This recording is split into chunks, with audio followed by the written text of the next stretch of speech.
Euzubillahimineşşeytanirracim. Bismillahirrahmanirrahim. Elhamdülillahi Rabbil alemin. Vessalatu vesselamu ala Resulina Muhammedin ve ala alihi ve sahbihi ecma'in emma ba'd. Kardeşler, davet fıkıh dersimizde biliyorsunuz geçen haftalarda yeni bir konuya başladık. Dedi ki davet ve davetçide bulunması gereken özellikler nelerdir? Davet ve davetçide bulunması gereken özellikler. Birinci dersimizde dedi ki davetçi emin ve güvenilir olmalıdır. Bununla alakalı 5 tane madde anlattık. İkinci dersimizde, yani bir önceki hafta, dedi ki davetçi tecrübeli davetçilerin yanında yetişmeye özen göstermelidir. Yani özellikle daveti iki kısma ayırdık. Çünkü bu karşımıza çok gelecek. Bir, İslam dininin insanlara ulaşması dedik. Dedik ki İslam dininin insanlara ulaşması için çok ciddi bilgiye ihtiyaç yok. Yani insan tek bir tane ayet dahi bilse, karşıdakine bir tane ayet okusa, davetin bu kısmını yerine getirmiş olur. İkincisi ise dedik, insanın İslam davetine taraftar kazandırması. Yani sadece karşıdaki daveti duyacak yetmiyor. Bir de onu kendi tarafımıza katacağız. İslam için mücadele etmeye ikna edeceğiz mesela. İşte bunun için dedik, bu 2 kitap okumayla, 3 tane ders dinlemeyle, 1-2 sene Müslümanların arasında kalmayla olabilecek bir şey değildir. Bunun için bunu bir ustalık gibi düşünün. Hatta bunun için bir örnek de vermiştim size hatırlarsanız. Demiştim mesela benim evimin altında bir araba tamircisi var. Yıllardır ben onu görüyorum, o beni görüyor. Kaput nedir biliyorum, motor nedir biliyorum. Mesela şimdi ben bir araba bozulduğunda tamir etmeye kalkarsam ne olur? Komik bir görüntü çıkar ortaya. Yani bir şeyi görmek, bir şeyi duymak, onu usta gibi yapmak için yeterli değildir. Onun için o işe girmen lazım, bir ustanın yanında yetişmen lazım. Doğru ilacı doğru vakaya uygulayabilmen lazım. Bununla ilgili örnekler de vermiştik. Yani davete taraftar kazandırabilmemiz için yapacağımız davet, kitap okumayla, ders dinlemeyle olacak bir şey değildir. Neye ihtiyacımız var kardeşler? Bilen, usta olan insanların yanında yetişmeye ihtiyacımız var dedik. Bugün 3. maddemize geldik. 3. Davetçi, insanları davet ettiği meselelerde bilgi sahibi olmalıdır. Allah Azze ve Celle ayette diyor ki, de ki, bu benim yolumdur. Ben ve bana uyanlar basiretle Allah'a çağırırız. Allah'ı tenzih ederim. Ben asla müşriklerden değilim diye. Hatırlarsanız bu ayet-i kerimeden daha önce de biraz bahsetmiştim. Kısa bir şekilde. Ve demiştim ki bu ayet bu dersimizin içerisinde çokça gelecek. Bu ayetle ilgili konuşacağız diye. Bu ayet-i kerime şunu anlatıyor kardeşler. İslam davetinin genel özelliklerini anlatıyor bu ayet-i kerime. İslam davetinin genel özelliklerini anlatıyor. Peygamber Aleyhisselatü vesselam diyor ki, Allah onun dilinden bize söylüyor. Kul hâzihi sebîli. De ki bu benim yolumdur. Dedik buradan çıkaracağımız birinci özellik şudur. İslam'a davetin yolu sadece bir tanedir. İslam'da sadece bir şeye davet edilir. İslam'da sadece bir menheç üzere insanlar davet edilir. Çünkü bugün yaygın olan bir kanaat var insanların arasında. Bunu da işte akli bir örnekle süslüyorlar. Diyorlar ki işte Kabe orada. Kabe'ye bir sürü yol gidiyor. Hangi yoldan gidersen git, neticede Kabe'ye ulaşıyorsun. Sonuç?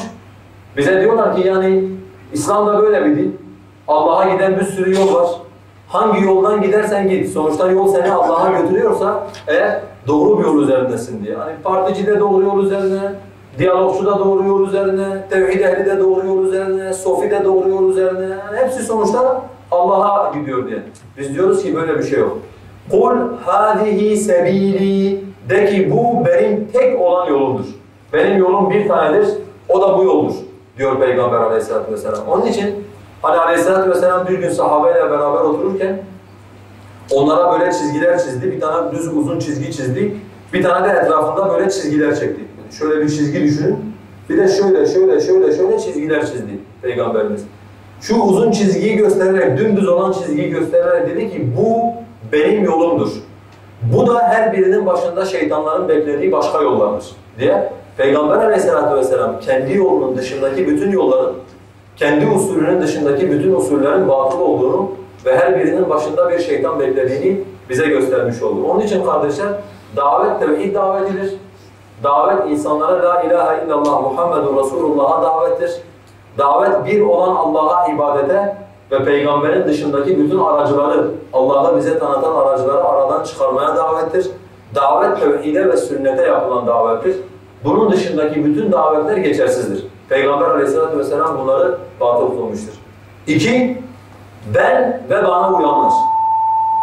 Demiştik ki bu ayet-i kerimeden şunu anlıyoruz. Bu sorumluluk sadece peygamberin sorumluluğu değildir. Peygambere tabi olan insanlar da aynı şekilde davet yapmakla mükelleftirler. Yani bir insan şunu düşünemez.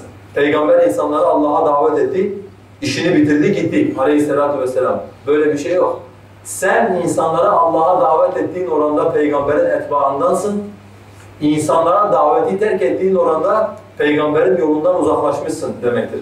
Zaten bir altında İbn-i Kayyım'ın bir şeyi var, bir sözü var. Diyor ya bu ayetten anlaşıldı ki ancak peygamberin davet ettiğine basiret üzere davet edenler onun tabilerinden olabilirler. Yani bir insan ben peygamberin tabisiyim, peygambere uydum demekle peygambere uymuş olmaz. Ne zaman bir insan peygamberin etbaından olur? O da peygamber gibi insanları Allah'a davet ettiği zaman. O zaman peygamberin etbaından olmuş olur. Aksi halde olmaz. 3. Bugünkü konumuz bu zaten. Bu davetin basiret üzere olması gerekir. Bu davet basiret üzere olan bir davet olması lazım. Yani rastgele hani öyle çağırdım geldiler, söyledim inandılar, anlattım kabul ettiler falan. Bu şekil bir davet değil. Davet basiret üzere olması gereken bir davettir. Zaten basiretin ne olduğunu konunun içerisinde anlatacağız inşallah kardeşler. Konumuz bu. 4. Bu davet sadece Allah'a olmalıdır.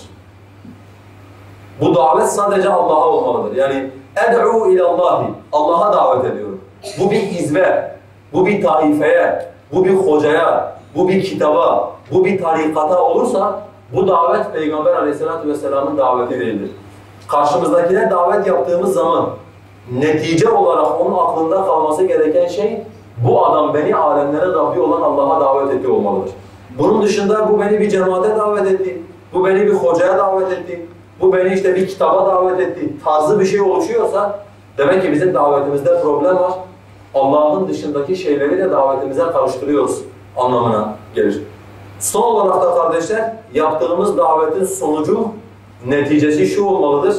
Yüce Allah'ın tenzih edilmesi ve müşriklerden teberri.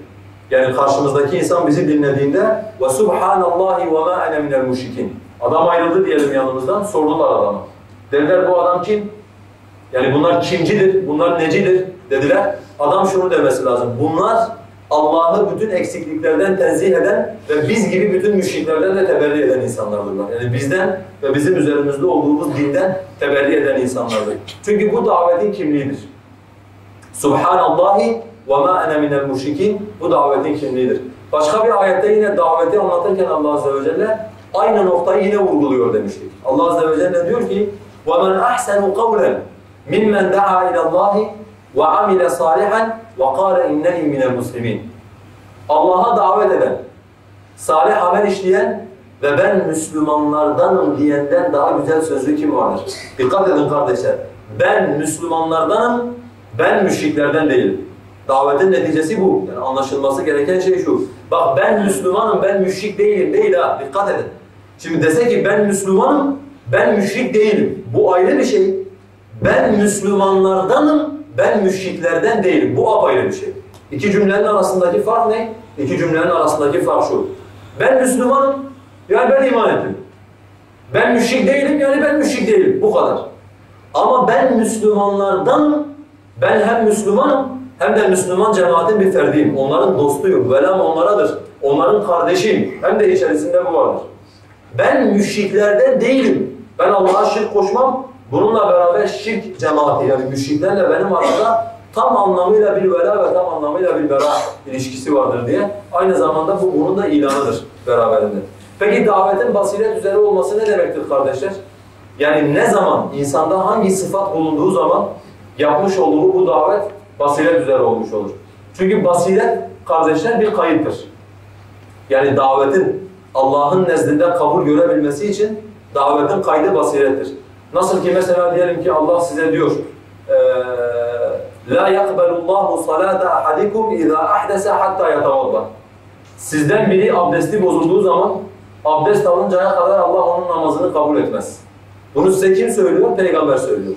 Yani diyor ki kıldığınız namazın Allah katında makbul olabilmesi için abdestle ifade edilmesi gerekir. Şimdi nasıl ki adamın biri abdest almadan, bu kaydı yerine getirmeden ben namaz kıldım derse onun bu namazı batılsa, aynı şekilde kardeşler Allah'a yapılan davet basiret üzere değilse, Allah'ın koyduğu bir kaydı yitirdiğinden dolayı bu davet Allah'ın yanında geçerli olan bir davet değildir. Peki basiretten ne anlamalıyız? Şimdi onu okuyacağız beraber. Ayette geçen basiret kelimesi kayıttır. Davetçilerin davetinin Resulün sallallahu aleyhi ve sellem davetine uygun olması için bu şarttır. Basiret kelimesinin manası lügat itibariyle basiret görme fiilinden gelir. Bu da açıklık, gözle görülecek şekilde net ve açık olan anlamındadır. Şer'i olarak ise İmam Begavi tefsirinde basireti hakla batılın kendisiyle ayrıldığı bilgi olarak tanımlar. İbn-i Teymiye rahimehullah açık deliller üzere davettir derken İbn Kesir tefsirinde yakin ve burhan açık delil anlamında kullanılır. Davetin basiret, açık ve kesin deliller üzere olması ilimle mümkün olabilir. Alimlerimizin basiret için kullandığı burhan, delil, yakin ve benzeri hakikatler şer'i ilmin neticesidir. Şimdi kardeşler Allah Azze ve Celle bizim davetimizin basiret üzere olmasını istiyor. Davetin basiret üzere olabilmesi için de bu bir basiret, işte alimler ne demişler mesela dikkat ederseniz bir yakin. Yani davet ettiğimiz şeye dair kesin olaraktan önce bizim inanmamız lazım. Yakin üzere olmamız lazım. Hani siz bir adamı bir şeye davet ediyorsanız ve davet ettiğiniz konuda sizin kafanızda bir takım kapalılıklar varsa, bir takım şüpheler varsa sizin o davetiniz basiret üzere olmaz. Maalesef bugün özellikle biz şüpheler çağında yaşıyoruz biliyorsunuz. Şüpheler de yakine en büyük balyozdur. Yani bir yerde şüphe varsa orada yakinin oluşması mümkün değildir. Şeytan İslam davetçilerine oynadığı en büyük oyun muhkem delillerle Allah'ı tanımak değil de müteşabih delillerle Allah'ı tanımaktır. Muhkem delillerle Allah'ı tanıyan insan ne kadar deliller değişirse değişsin, insanlar yeni fikirler ortaya atarsa atsın, insan olumsuz şekilde etkilenmez. Çünkü muhkem deliller insanda yakin oluşturur. Fakat müteşabih deliller üzere, yani birden fazla anlama gelen, konu hakkında apaçık olmayan delillerle Allah'a kulluk eden insanlar kendilerinde yakin oluşmadığından dolayı başkalarının basiret üzere Allah'a davet etmeleri mümkün değildir. Şimdi geçen bir tane abi anlatıyor. Diyor ki ben bir tane hocanın dersine katıldım. Ders şeydi diyor, cehaletin büyük şirkten mazeret olmayacağına dair delilleri anlattı. Ders ne kardeşler? Cehalette, büyük şirkte cehalet mazeret değildir. Bunun delillerini anlattı. Tabi alimlerden nakiller yaptı. İşte alimlerin görüşlerini söyledi. Tabi bu müteşabihle Allah'a kulluk etmek. Çünkü alimler Allah'ın dininde hüccet değildirler. Allah'ın dininde sadece iki tane hüccet vardır. Biri kitaptır. Kullul ulûmi sivel Kur'ani meşgaletun illel fıkha vel hadise fid dini. Bütün ilimler Kur'an ve sünnetin dışında boş meşgaledir diyor İmam Şafii. Yani insanı boş yere uğraştıran meşgalelerdir. Kur'an'dır, sünnettir. Alimlerin görüşleriyle anlattı. Neyse konumuz bitti. Aradan diyor 2 veya 3 ay geçti. Bir gün o hocayı evimde misafir ettim. Bana cehaletin mazeret olduğuna dair bazı alimlerin görüşlerinin olduğunu, bazı insanların bu konuda farklı düşündüğünü, ondan dolayı kendisinin de tam olarak net bir şey söyleyemediğini, ben de diyor dedim ki hoca şimdi biz düne kadar müşrik dediklerimize Müslüman mı? Nasıl yapacağız yani? Hani ben şimdi sokağa çıkacağım, düne kadar kardeşler hakkınızı helal edin. Ben siz cahil değildiniz, işte size müşrik. Yani bunu mu söylemek istiyorsun bana? Yok demiş, ben tam emin değilim. Ben de kafam biraz karışık, bir bakacağız daha. Yani emindik, şüphe içinde kaldık, sonra bu tarafa geleceğiz vesaire. Böyle davetçi olmaz kardeşler. Böyle bir davet sadece şeytanların evine koz verir. Yani basiretin birinci şartı nedir? Basiretin birinci şartı yakindir. Yakinin oluşabilmesi için muhkem delillerle Allah'a kulluk ediliyor olması lazım. Aksi halde, şimdi ben bir insana bugün bir şey anlattım. Yarın kardeş hakkını helal et, yanlış biliyormuşuz, aslı böyleymiş dedim. Adam dönüp bana dedi ki kardeş önce sen git bir öğren, ondan sonra gel bana bir öğren. Yani sen daha kendin öğrenmiyorsun. Sen daha kendin meseleyi bilmiyorsun. Bana nasıl meseleyi anlatıyorsun diye. Onun için kardeşler davetimizin yakîn üzere olması lazım. Yakîn neyle oluşur peki? Yakîn şer'i ilimle oluşur. Yani doğru bir şekilde, usulünce insan ilim talep eder veya ehlinden meseleleri güzel bir şekilde öğrenir, yakîn üzere olur. Kendisi meselede yakîn üzere olduktan sonra bu defa insanları o meseleye davet eder. Ama diyelim şimdi bir mecliste oturduk, bir sohbet dinledik, bir kitap okuduk, bir konuda kafamızda bir fikir belirdi. Ve başladık insanları o fikre davet etmeye. 2 ay sonra ondan daha kuvvetlisini bulduk, fikrimizi değiştirdik bu sefer. Bu davet sadece şeytanların eline koz verir. Bu davetin insanlar üzerinde hiçbir etkisi olmaz. Ondan dolayı kardeşler, davetimizin basiret üzere olabilmesi için yakîn şarttır. Yakîn olabilmesi için de ilim şarttır. Yani davet ettiğimiz konuda bilgi sahibi olmamız lazım. 2, alimlerimiz dediler ki burhan üzere olması lazım. Burhan demek, beyine demek, apaçık delil demek. Davet apaçık deliller üzerine olması lazım. Bunun da siz de takdir edersiniz ki bunun da yolu yine şer'i ilimden geçer. Yani yaptığımız davetin apaçık olabilmesi için, delillerinin çok kesin ve kat'i olabilmesi için bunun yolu kardeşler şer'i ilimden geçer. Onun için diyoruz ki, özet olaraktan tekrar ediyorum, Allah'ın yaptığımız daveti kabul etmesi, davetimizin basiret üzere olmasına bağlıdır. Yaptığımız davetin basiret üzere olabilmesi için yakîn ve açık olmayı kendinde bulundurması gerekir. Davetimizin bu iki sıfatı kendinde bulundurabilmesi için de şer'i ilimler üzere, yani ilim üzere, bilgi üzere olan bir davet olması beraberinde şarttır. Devam ediyorum kardeşler. İmam Bukhari sahihinde her söz ve davranıştan önce ilmin gerekliliği babını açmış. Delil olarak da bil ki Allah'tan başka ilah yoktur. Kendi nefsin ve müminler için istiğfar ayetini getirerek Allah amelden önce ilmi zikretti demiştir. Bundan dolayı Allah helak edeceği toplumlardan ilim sahibi davetçileri çekip alır. Aleyhissalatu vesselam buyurdu. Allah ilmi insanların içinden çekip almaz. İlmi alimlerin canını almak suretiyle insanlardan alır. Alim kalmayınca insanlar cahil liderler edinirler. Onlara soru sorarlar. Onlar da ilimsizce cevap verir. Hem sapar hem de saptırırlar. Şimdi kardeşler, İmam Bukhari biliyorsunuz Sahih'in hemen girişinde ilim kitabı var. İlimle alakalı bahisleri orada bir araya toplamış. Orada şöyle bir bab atmış. Bab el-ilmu qabla'l kavli vel amel. Sözden ve amelden önce ilmin gerekliliği babı. Yani İmam Bukhari diyor ki her Müslüman bir söz söylemeden önce, her Müslüman bir amel yapmadan önce en başta gerekli olan şey o söze ve o amele dair bilgidir. Delil olarak hangi ayet-i kerimeyi getirmiş? فَعَلَمْ اَنَّهُ لَا اِلَٰهَ اِلَّا اللّٰهِ Bil ki Allah'tan başka ilah yoktur. İmam Bukhari diyor ki Allah ilmi sözden önce zikretti. Yani tevhide davette bile Peygamber Aleyhisselatü vesselam tevhidin davetçisidir. Allah Azze ve Celle önce diyor bil, önce ilim üzere ol. Önce kendin bir anla, kendin bir fehmet, bilgi üzere ol. Ondan sonra insanlara de ki Allah'tan başka ilah yoktur diye. Bunu İmam Bukhari her meseleden önce ilmin gerekliliğine dair delil olaraktan almış. Onun için İslam davetçileri de davet yapacakları zaman özellikle davete taraftar kazandırmaya yönelik, yani insanları kazanmaya yönelik olan davette mutlaka davetin öncesinde beraberinde ilim olması lazım. Bakın kardeşler, Allah bir kavmi helak etmek istediğinde bir kavmi helak edecek en tehlikeli hastalık cehalettir. Bir kavmi helak edecek en tehlikeli hastalık cehalettir. Mesela biz Peygamber Aleyhisselatü vesselam'dan önce yaşayan döneme cahiliye dönemi diyoruz.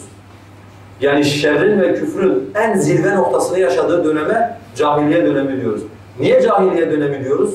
Çünkü insanların arasında en yaygın şey cehaletti. İnsanların içinde bulunmuş olduğu en büyük problem cehalet problemiydi. Ve işledikleri bütün yanlışları da cehalet sebebiyle işliyorlardı. Şimdi o zaman şu neye gerektirir? Allah Azze ve Celle diyelim bir kavmi helak etmek istedi. Bir kavmi hayra muvaffak kılmayacak, ilmi onların içinden çekip alması lazım. Ama Allah böyle yapmıyor. Çünkü ilmi çekip almak insanlara büyük bir azap değildir. Asıl azap, ilmin elinde değere dönüşmüş olduğu alimleri toplumdan çekip almaktır. Peygamber Aleyhisselatü vesselam öyle diyor. اِنَّ اللّٰهَ لَا يَنْزِعُ الْاِلْمَ اِنْتِزَاعًا اِنَّ اللّٰهَ لَا يَقْبِدُ الْعِلْمَ اِنْتِزَاعًا Allah ilmi insanların arasından ilim olarak çekip almaz. Ne yapar peki Allah Azze ve Celle? Allah alimlerin canını almak suretiyle ilmi çekip alır. Bir kavmi cahil bırakmak istiyorsa Allah Azze ve Celle onların içerisinden alimleri çekip alır. Peki alimler gidince ne olur? Hiçbir kavim reissiz yaşayamaz. Her kavmin ya kavim tarafından belirlenmiş veya belirlemese bile sözlerini dinlediği bazı insanlar vardır. Bazı liderler vardır. Aleyhissalatu vesselam diyor, alim kalmayınca hatta اِذَا لَمْ يُبْقِ عَالِمًا اِتَّخَذَ النَّاسُ رُؤُسًا جُهَالًا. İnsanlar cahil olan reisleri, insanları kendilerine reis edinmeye başlar. Onlara soru sorarlar, onlar da onlara ilimsizce cevap verirler.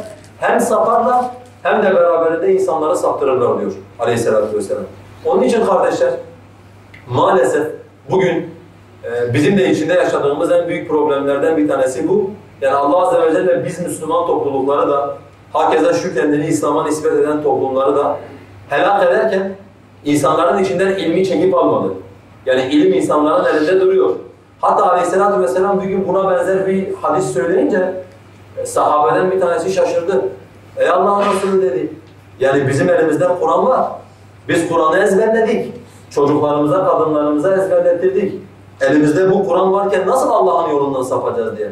Aleyhisselatü vesselam ona dedi ki anan seni kaybetsin ey falan. Ben seni Medine'nin en bilgililerinden biri zannederdim. Şu Yahudi ve Hristiyanları görmüyor musun? Allah'ın kitabı ellerinde olmasına rağmen ne hale geldiler diye. Yani Allah Azze ve Celle ilmi çekip almıyor kardeşler. Kur'an var, sünnet var. Muteber olan, müstakim, sırat-ı müstakim üzere olan alimlerin kitapları, alimlerin sözleri bizim elimizde mevcut. Ama buna rağmen insanlar sapıtıyorlar. Neden? Çünkü Allah Azze ve Celle onların içinden ilimle, basiret üzere insanları Allah'a davet eden insanları çekip aldı. Bu davetçiler gidince otomatik olaraktan insanlar ne edindiler? Cahil olan insanları reis edindiler. Onlara soru sordular. Onlar da onlara cevap verdiler. Hem saptırdı hem sapıttılar hem de beraberinde sapmış oldular. Yine mesela bununla ilgili biliyorsunuz kardeşler Peygamber ahir zamanı anlatırken ahir zaman fitnelerini şöyle bir manzara çiziyor Müslümanların önünde. Ya şer, hayır, sonra tekrar şer, sonra hayır ama içerisinde duman olan bir hayır var. Ve Aleyhisselatü Vesselam o dönem için şöyle söylüyor. Diyor ki bizim dilimiz ile konuşan, bizim cildimizden olan cehennem kapısında duran bekçiler vardır. İnsanları davet ederler, onlara icabet edeni ateşe atarlar. Yani düşünün adam sizin dilinizle konuşuyor. Ayet okuyor, hadis söylüyor vesaire.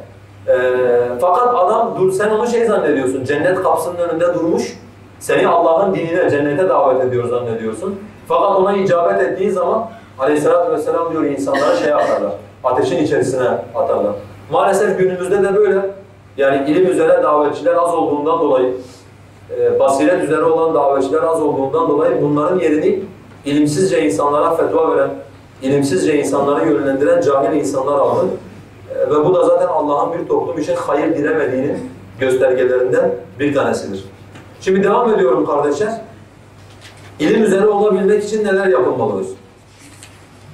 Bir, vaktin tespitini yapmak. İlim talebinde en önemli faktör vakittir. Elde edilecek ilim, vaktin durumuna göre değişir. Vakti müsait olanlar, şer'i ilimleri usulünce okurlar. Bu davetçi için en hayırlı olanıdır. Vakti müsait olmayanlar, davet için öncelikli olanları talep ederler. Şimdi İslam davetçisi olan kardeşler, öncelikle dedi ki davetimiz ilim üzere, basiret üzere olması lazım. Kardeşlerimizin önce vakitlerini tespit etmesi lazım. Bir, boş vakti olan, rızık gibi bir endişesi olmayan ve gerçekten okumaya müsait olan, yani aklı, zekası, anlayışı, okumaya müsait olan kardeşlerin şer'i ilimlere yönelmesi gerekir. Şimdi bakın kardeşler, maalesef bizim zamanımızda şöyle bir algı var. Biz şer'i ilimleri belli zümrelere has kabul ettiğimizden dolayı insanların birçoğu hayrın birçoğundan mahrum oluyorlar. Yani mesela şöyle bir algı var bizde. Medreseler olmalı. Medreselerde okuyan bir zümre olmalı. Ve bu zümre ilim talep etmeli. Geri kalan biz haftada bir gün derse gideriz. Gittiğimiz derste 40 dakikaysa ders 20 dakikasında uyuruz, 20 dakikasında dinleriz. Öbür derste o dersle alakalı bir soru sorduğunda hak getiren, kimsenin aklına bir kelime bile gelmez. Bize yeter. Ne de olsa hocalarımız var, ilim talep ediyorlar, bize bir şey anlatıyorlar. Bu selefin metodu, selefin menheci değildir. Allah Resulü'nün döneminde mescitte yatıp kalkan ve Allah Resulü'nden ilim talep eden yüzlerce genç vardı kardeşler. Bunlara ashab-ı suffa diyoruz. Bunların dışında kalan sahabelerin hepsi ashab-ı suffadan olmadılar diye ilim talebini bir kenara bırakmadılar.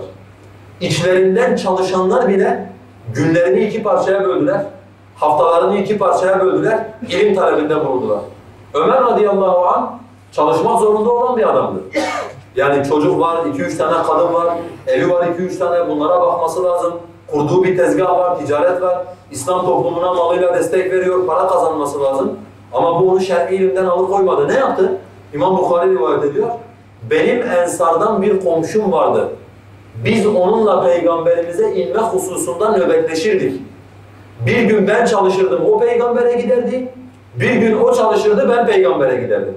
Akşam geldiğinde o Peygamber'den öğrendiklerini bana aktarırdı. Ben de Peygamber'den öğrendiklerimi ona aktarırdım. Yani sahabenin tüccar olması, büyük iş adamı olması, Peygamber'in veziri olması, devlet adamı olması, ilim talep etmesine engel olmamış. Mutlaka bir yol bulmuş ve o yolla beraberinde ilim talep etmiş. Onun için kardeşler bakacağız. Vaktimiz müsait, zekamız müsait, hafızımız, yaşımız müsaitse şer'i ilimleri öğrenmeye yapacağız, teveccüh edeceğiz. Şimdi mesela bazen bazı kardeşlere bakıyorum ben, yani gerçekten şaşırıyorum.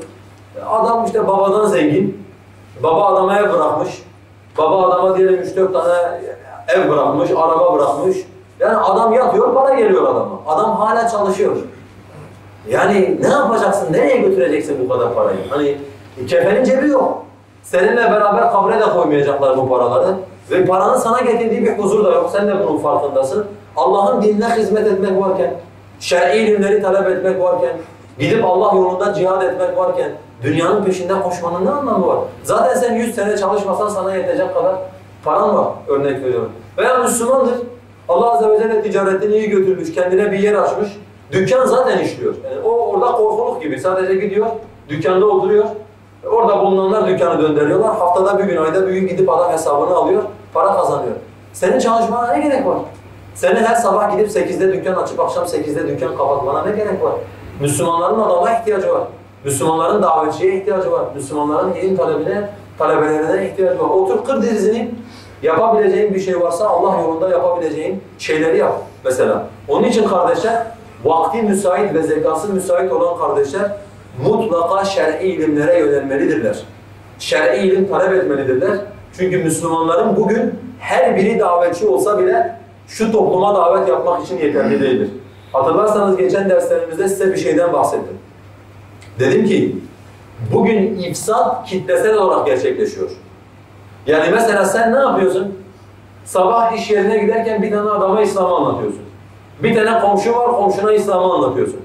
Peki küfür ne yapıyor? Şu anda pazar sabahı milyonlarca insan bir kanalı seyrediyor ve o kanalla beraber ifsad oluyorlar. Pazartesi günü milyonlarca çocuk okula gidiyor, okulun müfredatıyla beraber ifsad oluyorlar. Binlerce çocuk, binlerce, milyonlarca insan bir sanatçıyı takip ediyor, onunla beraber ifsad oluyorlar. Milyonlarca insan bir roman okuyor, o romanla beraber ifsad oluyorlar. Homoseksüelliğin, livatanın, lezbiyenliğin meşru bir şey olduğuna inanıyorlar ve bu romanı 1.200.000 tane insan satın almış. Türkiye'de bunu anlatan romanı 1.200.000 tane insan satın almış. Bu romanı okumuşlar. Sen ne yaptın? Sen insanlara fuhşun kötülüğünü, iffetin güzelliğini en fazla bir tane insana anlatıyorsun. Fakat karşındaki adam bir tane kitap yazıyor, fuhşun normal bir şey olduğunu, normal karşılamamız gerektiğini 1.200.000 tane insan bu kitabı satın almış. Bunların yarısını okuduğunu düşünün, ne kadar büyük bir afetle karşı karşıyayız. Onun için kardeşler, bir tane, iki tane, üç tane davetçiyle bu iş yürümez. Nasıl ki ifsad kitlesel bir şekilde gerçekleşiyorsa, ıslahın da kitlesel bir hale dönüşmesi lazım. Bunun için de bizim ilim üzere, şeriat üzere olan davetçilere örgütlü bir şekilde, teşkilatlı bir şekilde, tek bir önderlik etrafında toplanmış insanların planlı, programlı bir şekilde insanlara Allah Azze ve Celle'ye davet etmesine ihtiyacımız var. Diyelim ki kardeşlerimiz baktı, adamın vakti münasip değil. Yani oturup şer'i ilimleri okumaya adamın vakti münasip değil. Ne yapması lazım böyle insanların? Yani şunu anladık değil mi kardeşler? En önemli mesele vaktin tespiti. Bu kadınlar için de geçerli, Erkekler için de geçerli. Mesela çocuğu olmayan bir bayan çok rahat ilme yönelebilir. Çocuğu olmayan bir bayan çok rahat bir şekilde ilme yönelebilir. Örnek veriyorum. Çocuğu varsa vaktini tespit eder. Vakit aralığına mesela ben günde 3 saat boş kalıyorum. Örnek veriyorum. Misal küçük çocuklar saat 10'a 11'e kadar uyuyorlar. Doğru mu? Bir kadın her gün sabah namazından sonra kalksa, uyumasa, saat 11'e kadar 5 saat ilim talep etse var ya, 2 sene içinde şu anki ilim seviyesine göre bildiğiniz bayağı bir mesafe kat edebilir. Yani bahaneleri hayatımızdan çıkarıp atarsak Allah'ın izniyle vaktimizi doğru tespit eder. Vaktimizi doğru değerlendirirsek çok ciddi mesafeler kat edebiliriz. Okuyorum kardeşler. Vakti şer'i ilimleri tafsilatı talep etmeye müsait olmayanlar a. Davet için gerekli olan ayet ve hadisleri ezberlemelidirler. Mümkünse muteber tefsir kitaplarından, ilim ehlinin açıklamalarından önemli pasajları hifzetmeye çalışmalıdırlar. Bu birincisi. 2. Kitap okumaktan daha ziyade dinlemeye özen göstermelidirler. Alimlerin veya temekkün sahibi davetçilerin dersleri bizlere talep yolunu kısaltır. Aynı zamanda hitabet yeteneğini geliştirir ve davetin sunumunda kullanılacak örnekler konusunda bizlere yardımcı olur. Kaç senedir Müslümansın kardeşim? 3 senedir Müslümansın. 3 senede kaç gün var? 1000 gün var. Doğru mu? Günde kaç saat çalışıyorsun? 9 saat çalışıyorsun. Bak, bu kardeşimiz 3 senedir Müslüman olmuş. Kardeşimiz çalışıyor, vakti müsait olmayanlar sınıfına giriyor bu kardeşimiz. Doğru mu? Şu an bizim ilim üzere insanları davet edebilmemiz için kaç tane ayet-i kerimeye ihtiyacımız var? Taş çatlasın 500 tane ayete ihtiyacımız var. Taş çatlasın 500 tane ayete ihtiyacımız var. 1000 tane günde kaç tane 500 var? 2 tane 500 var. Bu kardeşimiz her gün bir tane ayeti mealiyle beraber ezberlese, öbür günde o ayetin tefsirlerine dair 2-3 tane tefsirden bir şeyler yazsa, notlar alsa, şu anda insanlara Allah Azze ve Celle'ye davet ederken gerekli olan temelin hepsini elinde bulundurmuş demek. Ne zaman yapacak peki bunu? Kaçta işe gidiyorsun? 8'de. Sabah namazından kaçta kalkıyorsun? 6'da diyelim. 6.30'a kadar işini bitirsen tam 1,5 saat vaktin var. 1,5 saat. Her gün 1,5 saat otursak, bir tane ayet ezberlesek, beraberinde de o ayetin tefsirine dair bir çalışma yapsak öbür gün, şu anda kardeşimiz belki ben burada olmadığımda size daveti yapacak kadar elinde argüman olabilirdi. Yani size bir şeyler anlatabilecek kadar elinde bazı şeyler, bazı malzemeler bulundurabilirdi. Fakat biz hayıflanmaktan, vakit yok demekten, bir türlü fırsat bulamıyorum demekten çalışmaya fırsat bulamıyoruz. Yani hayıflandığımız ve mazeret ürettiğimiz kadar, kafamızın mazerete çalıştığı kadar ilme çalışsa var ya, Allah'ın izniyle çok değişik bir ümmet olacağız. Yani aklımız öyle mazeretler üretiyor ki maalesef bir türlü bitmiyor mazeretlerimiz. Yani hayır yapabilmek için bir türlü mazeretlerimiz bitmiyor. Onun için kardeşler, bakın bu bir örnek. Mesela aynısını bir bayan için düşünün. Yani mesela tekrar söylüyorum, bir bayan, evinde olan bir bayan için söylüyorum. İşte koca sabah kalkıp işe gidiyor. Tabi Allah'ın rahmet ettikleri müstesna çoğu kalkıp kahvaltı da hazırlamıyorlar. Hani Allah'ın rahmet ettikleri var. Kalkıp eşine kahvaltı hazırlayan vesaire. Fakat Allah'ın rahmet ettikleri müstesna çoğu bunu da yapmıyor. Uyuyor. Saat kaça kadar? Saat 11'e kadar. Şimdi bu ablamız kalksa mesela, örnek veriyorum, bir tane hocayı, yani konuşmasını beğendiği, anlatımını beğendiği, ilmini beğendiği, davette etkilendiği bir tane hocanın bütün derslerini toplasa, misal örnek veriyorum, diyelim ki 5 sene Müslüman olmuş bir ablayı düşünün. 5 senenin içerisinde yaklaşık olarak 1500 tane gün var. Şu anda piyasada hiçbir davetçinin 1500 tane dersi yok. Yani her gün bir tane dersi dinler, 5 senede 2 defa, 3 defa aynı dersleri dinler. Şu anda benim tanıdığım İslam davetçilerinden olan hiçbir davetçinin 1500 tane dersi yok yani. En fazla dersi olan 300-400 tane dersi var. Yani 1500 tane içerisinde 5 defa her bir dersi dinleyebilir ve bu derslerin özetini çıkarabilir. Cahiliz, bilmiyoruz, işte öğrenemiyoruz, kocalar derse gidiyor, biz evde kalıyoruz. Bakın bütün bahaneler çöpe gitmiş oluyor. İnsan isterse ilim talep etmek, Allah'ın izniyle yolu çok rahat bir şekilde önünde kısaltabilir. Onun için kardeşler, davet konusunda davetimizin ilim üzere olmasını istiyorsak, bahane üretmeyi bir kenara bırakacağız. Mesela bu konuda ben size bir tavsiyede bulunayım. Birçok insan bir şeyler yapmak istiyor Fakat ne yapacağını bilemiyor. Yani neresinden tutacağını bir türlü bilemiyor. Neresinden başlayacağını bilemiyor. Bir sürü ilim talebesi var. Gidin bunlardan bir tanesinin yanına oturun. Ya deyin ki benim gün içerisinde şu kadar bir vaktim var. 3 saat, 2 saat, 1 saat neyse bana bir program yap. Haftada bir gün, ayda bir gün benim bu programımı kontrol et. Ben de senin bu bana göstermiş olduğun programı yerine getireyim diye. Allah'ın izniyle bunu yaptığınız takdirde göreceksiniz ki çok kısa zamanda çok ciddi mesafeler kat edeceksiniz. Ha burada bir tavsiyede daha bulundum, onu da zikredeyim inşallah. Okuyalım mı, dinleyelim mi? Şimdi kardeşler, dinlemek her zaman okumaktan daha faydalıdır. Niye? Çünkü dinlemek talep yolunu kısaltır. Mesela diyelim ki ben örnek veriyorum, infak konusunda bir şey yapacağım, araştırma yapacağım. Gittim piyasada var olan 10 tane infakla ilgili kitabı aldım eve getirdim. Bu kitapları okudum misal. Şimdi 10 tane kitabı benim okuyacağım süre bir aydır. 10 tane kitabı benim okuyacağım süre bir aydır. Benim bu 10 tane kitabın içerisindeki bilgileri temyiz etmem, doğru olanlarla batıl olanlarını birbirinden ayırmam, bu da benim bir ayımı alacak. Oldu size 2 ay. Benim bu okuduklarımdan çıkardığım notları ezberlemem, bunları güzel bir şekilde anlamam, bu da benim bir ayımı alacak, etti size 3 ay. Ben gerçekten şer'i ilimlerde mütemekkin olduğuna inandığım, Müslümanların ilimle şehadet ettiği bir adamın 10 tane dersini 10 günde, 10 saatte dinlesem, bütün bu yükten kurtulmuş olacağım. Kalan 80 gün için başka yapabileceğim işler olacak benim önümde. Dinleyen insanın yolu uzundur, okuyan insanın yolu çok uzundur. Yani anlamak, anladığını ayrıştırmak, ayrıştırdığını ezberlemek, ezberlediğini başkalarına aktarmak yol çok uzun. Fakat bunu mütemekkin bir davetçiden, bir ilim adamından dinlediği zaman zaten sana o konuyu anlatan adam senin okuyacağın 10 tane kitabı değil, belki 20 tane, 30 tane kitabı okumuştur. Onları birbirinden ayıklamıştır. Sonra o bilgiyi güzel bir şekilde tertip etmiştir.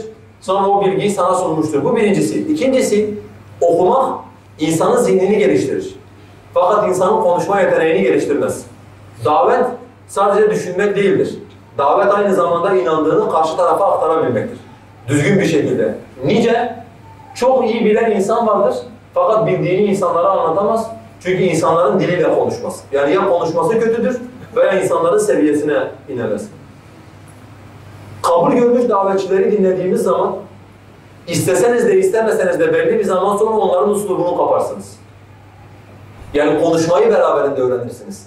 Cümle kurmayı beraberinde öğrenirsiniz. Bir konuya nasıl gideceğinizi, nasıl genişleteceğinizi, nasıl sonuçlandıracağınızı bilirsiniz. Üçüncüsü örnek meselesi mesela kardeşler. Davetteki en önemli mesele örnek meselesidir.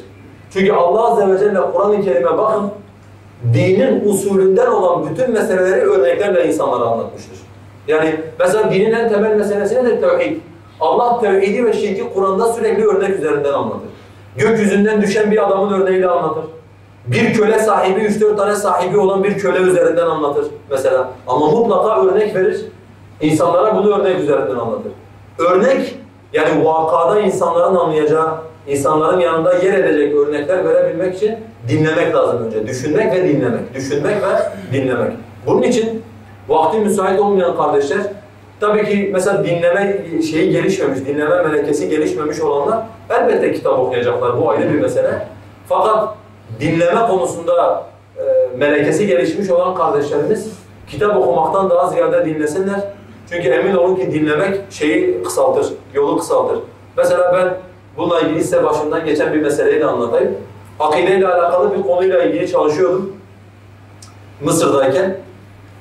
Belki siz deyin bir ay, ben diyeyim 40 gün sabah namazından sonra başlıyordum. Akşam saat 11'e 12'ye kadar onunla meşguldüm. Yani meseleyi algılamaya çalışıyorum. Yani ben normalde ne yapacağım dediğim cilt cilt kitap okudum meseleyi anlamak için. Neyse ben kendimce bir sonuca ulaştım. Yani bir şeyleri toparladım, bir araya getirdim. Aradan 3-4 sene gibi bir zaman geçti. İşte Türkiye'ye döndükten sonra işte benim takip ettiğim, işte alim dediğim adamlardan bir tanesi baktım o konuyla alakalı ders yapmış. İşte 2 veya 3 ders olması lazım yani 1,5 saatten toplam 4,5 saat yapıyor Allah'a ders yapmış. Dersi bir dinledim. Yani kendi kendime güldüm, dedim ki ya sen oturup o 40 gün boyunca, bir ay boyunca geceni gündüzünü helak ettin, adam 4,5 saatte meseleyi halletmiş. Yani çünkü adam bu işin uzmanı, 60 senesini, 50 senesini bu işe vermiş. Adam artık bu iş adam için nefes almak gibi bir şey olmuş. Yani meseleyi kendi elinde döndürüyor. Adam sana bir şekle sokup senin önüne koyabiliyor diye. Anlıyoruz ki burada hangi meselede kim mütemekkinse, hangi meselede kimin ayakları yere basıyorsa, ilim üzereyse ondan alacağımız şey bizim önümüzdeki yolu kısaltır. Madem biz de diyoruz ki çalışıyoruz, vaktimiz yoktur, davetçiyiz, davetimizin de ilim üzere olması gerekir. Öyleyse vakti kısaltmak için kardeşler, hepimizin kendimize bir program yapması gerekiyor davet için. Ve bunun en güzel yolu da vakti olmayanlar İslam davetçilerini güzel bir şekilde dinleyip onların anlattıklarını notlar alıp hafız etmeye çalışırsak inşallah davet yolundaki yolumuzu ciddi anlamda kısaltmış oluruz. İsterseniz bu anlattığım havada kalmasın diye şöyle bir deneyin. Yani pratik olsun. Mesela buradan çıktığınızda bir hafta sizden bir talebim var.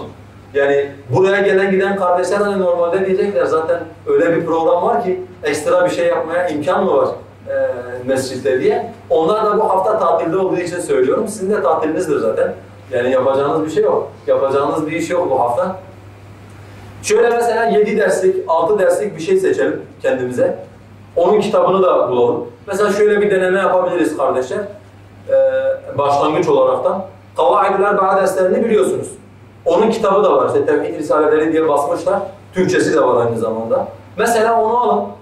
Türkçesini. O 7 tane dersi dinleyin.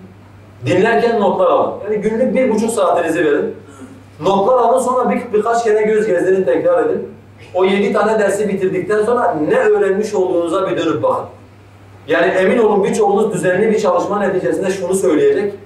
5 senedir Müslüman, şu kadar bilgiyi bir araya toplayamadım diye. Bu bilginin yoğunluğuyla alakalı bir şey değildir ha. Bu programlı çalışmanın neticesidir. Usulüne uygun programlı olaraktan çalışmanın neticesidir. Allah Azze ve Celle'den temennim bizleri kendi yoluna Peygamber Aleyhisselatü Vesselam'a tabi olup basiret üzere davet eden kullarından eylesin. Sözün en güzelini anlayıp sözün en güzeline tabi olan kullarından eylesin.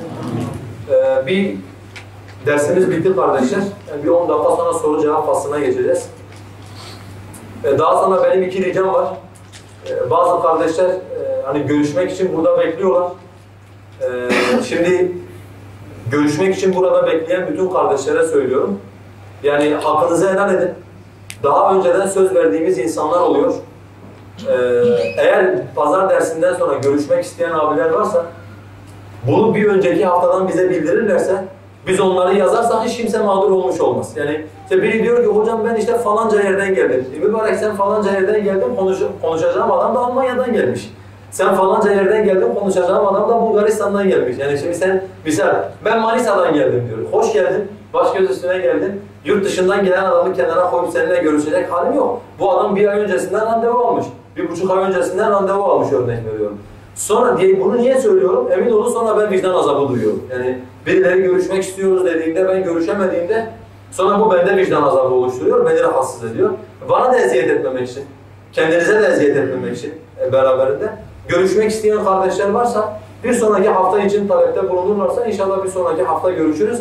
Bir de haftaya dersimiz yok. Yani haftaya bayram için birçok insan şehir dışına çıkacağı için haftaya dersimiz yok kardeşler ama ondan sonraki hafta hemen bir sonraki pazar tekrardan dersimize devam edeceğiz inşallah. وآخر دعوانا الحمد لله رب العالمين.